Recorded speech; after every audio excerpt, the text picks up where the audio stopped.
Hi all. Welcome to my channel. Disclaimer. I am not registered with SEBI and there is no trading and investment advice for you. Consult your financial advisor for any investment and trading.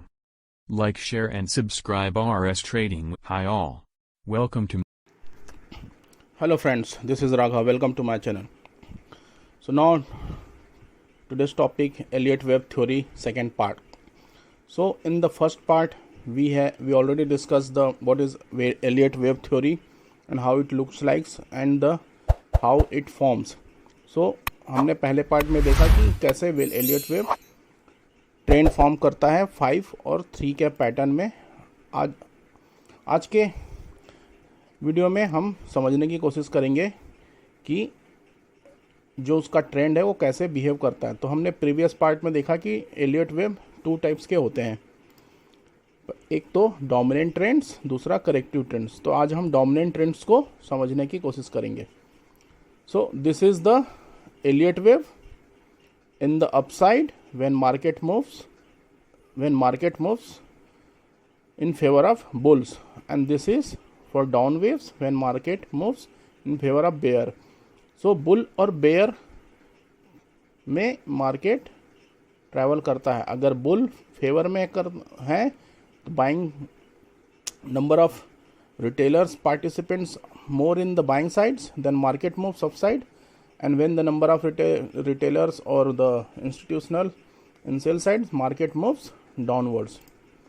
So this is the kind of pattern. So this is the dominant trend 5 wave.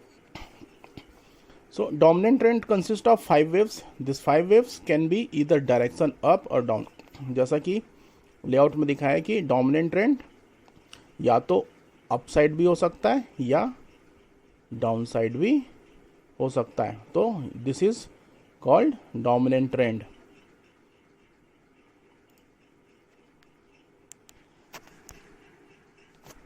C this is the wave 1, market correct हुआ, wave 2, then again rising, wave 3, then wave 4, then form at last wave 5.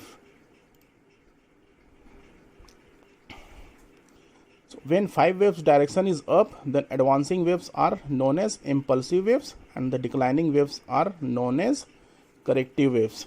Means अगर market upside में है तो जो ये wave 1, 3, 5 है ये आपकी कहलाएंगी इम्पल्सिव वेव्स. क्यों? क्योंकि ये मार्केट के डायरेक्शन में है. और जो ये 2 और 4 है ये कहलाएंगी करेक्टिव वेव्स, क्योंकि यहाँ पर करेक्शन हो रहा है, सेल ऑफ हो रहा है. So wave 1, 3, 5 are impulsive waves and wave 2 and 4 are corrective waves. And when market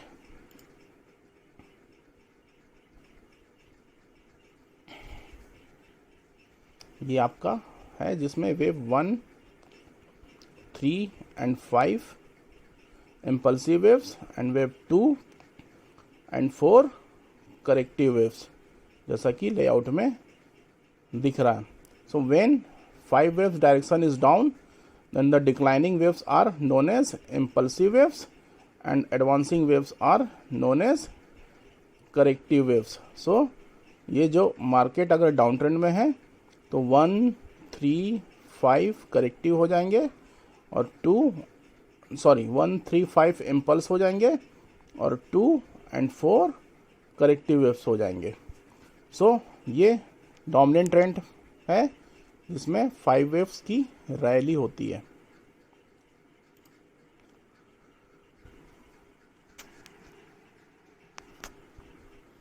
so wave 1, 3, 5 are impulsive waves और wave 2 and 4 are corrective waves. So जैसा कि हमने देखा डोमिनेंट ट्रेंड में 5 वेव पैटर्न है जो कि अपसाइड भी हो सकता है या डाउन साइड भी हो सकता है. तो अपसाइड में ये आपके जब मार्केट मूव करता है तो जो मार्केट के फेवर में है वो जो रैली होती है उसको हम इम्पल्स वेव कहते हैं. जो 5 वेव में 1, 3, 5 है इधर जब मार्केट अप है, और 135 जब मार्केट डाउन है।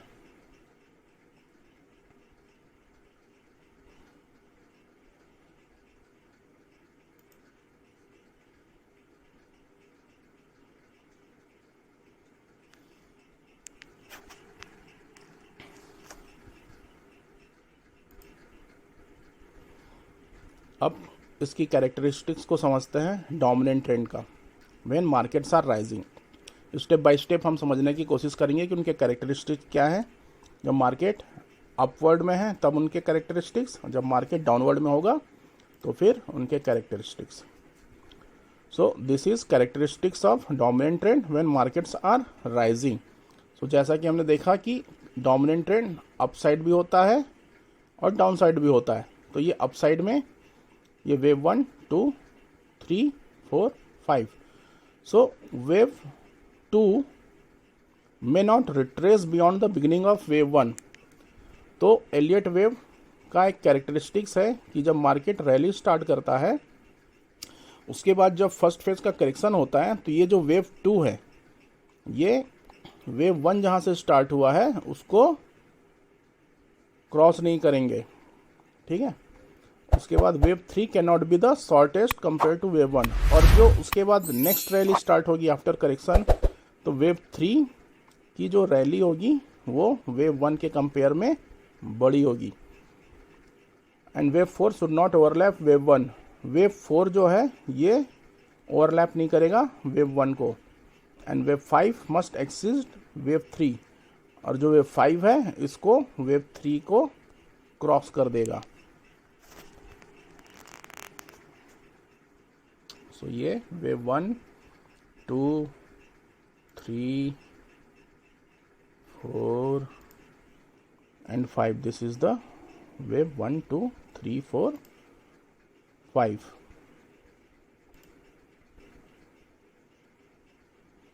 so this is wave 1 2 3 4 5, और ये उनके कैरेक्टरिस्टिक्स हैं जो कि बताए हैं कि अगर वेव फॉर्म होते हैं तो ये एक दूसरे को ओवरलैप नहीं करेंगे।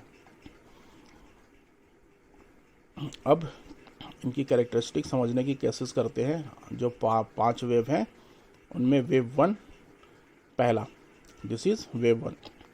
सो wave 1 is usually a weak rally with only small number of traders participant in the market. This is because fundamental news is still negative, and above all, previous trend, which was declining, is still considered strong to be in force.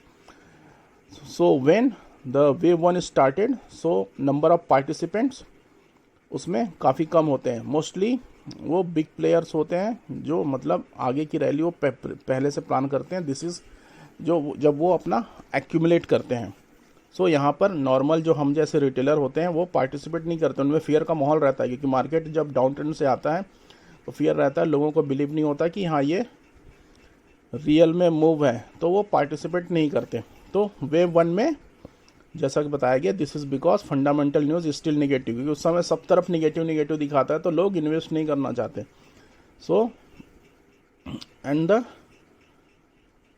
So this is wave 1।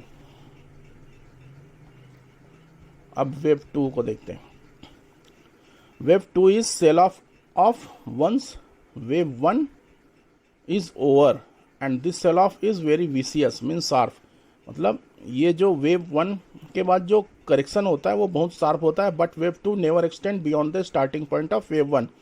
लेकिन जो ये wave 2 है वो starting point के wave, this is the starting point. When market downfall से आता तो ये वेव जो स्टार्ट होती है, तो जो वेव 2 है इसको क्रॉस नहीं करता, never extend beyond the starting point of wave 1, and wave 2 finally ends without making new loss and price turn from another rally. और यहाँ कहीं से ये प्राइस टर्न करता है जो एक नई रैली की शुरुआत होती है।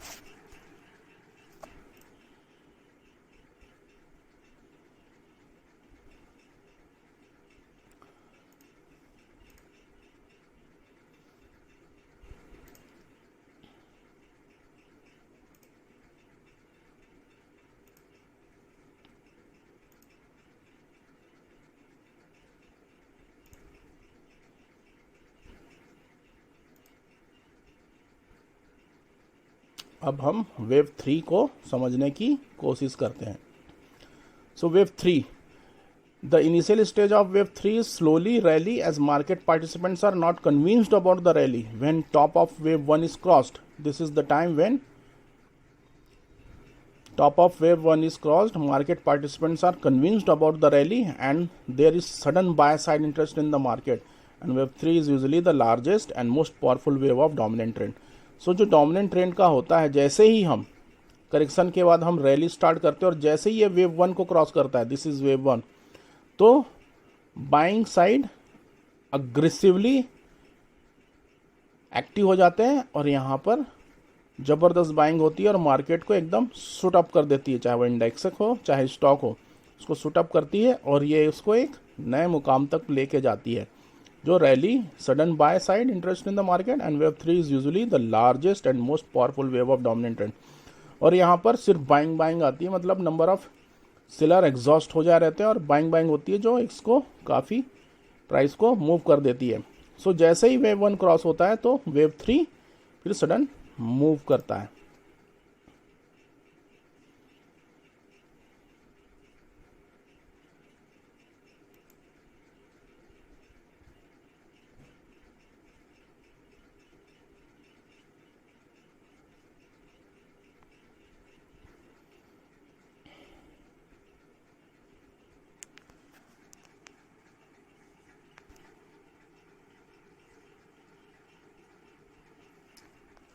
Wave 4, finally wave 3 ends as trader who were long from the lower level takes profits, hence profit taking starts. So after wave 3, in wave 4 profit taking starts हो जाता है। Basically wave 4 is clear correction on lesser volume, then wave 3 while profit taking is on, majority of the market participants are convinced that trend is up।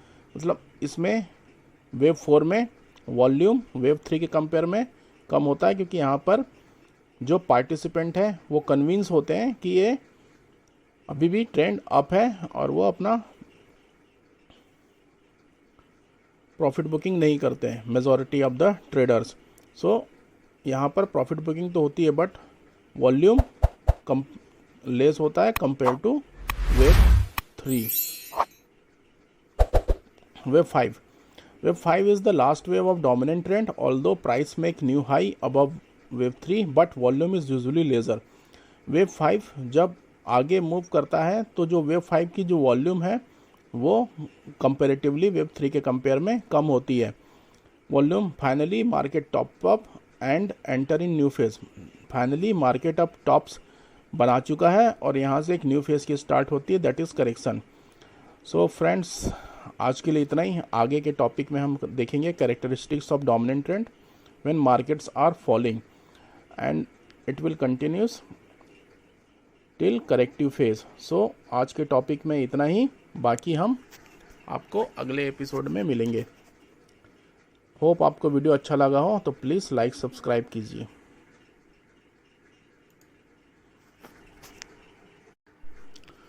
Wave 4 finally